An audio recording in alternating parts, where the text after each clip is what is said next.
ఈ ప్రభు అయిన యేసుక్రీస్తు మనల్ని ఇంత బలహీనంగా సేవ చేయండి అని అప్పచెప్పేసి వెళ్ళిపోయాడు. ఇక్కడేమో మనం అన్నీ ఫేస్ చేయాలి. ఉట్టిగానే చెప్పేసి వెళ్ళిపోతే సరిపోయిందా? ఇక్కడ ఎన్ని ఇబ్బందులు ఫేస్ చేస్తున్నాం. ఆయన ఊరికే చెప్పేసి వెళ్ళిపోయాడా, లేకపోతే ఎలా చెప్పాడో ఆయన మాటలు ఒక్కసారి మనం చూద్దాం. దయచేసి అందరూ కూడా మత్తయి సువార్త 28వ అధ్యాయం తెరుద్దాం. 19వ వచనం చదువుదాం. యేసు వారి యొద్ద పరలోకమందును భూమి మీదను నాకు సర్వ అధికారము ఇవ్వబడి ఉన్నది. కాబట్టి మీరు వెళ్ళి సమస్త జనులను శిష్యులునుగా చేయుడి.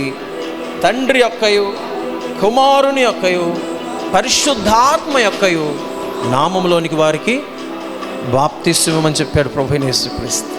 యేసుక్రీస్తు మనల్ని పంపించినప్పుడు మనల్ని వట్టి వాళ్ళని పంపించలా. మీరు వెళ్ళి సువార్త చెప్పండి, బాప్తిస్మం ఇవ్వండి అని ఉట్టికి చెప్పలా. ఆయన అంటున్నాడు, సర్వ అధికారము నాకు ఇవ్వబడినది. దేవునికి స్తోత్రం.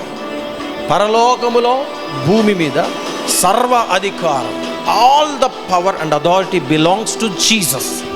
యేసుకు అధికారం.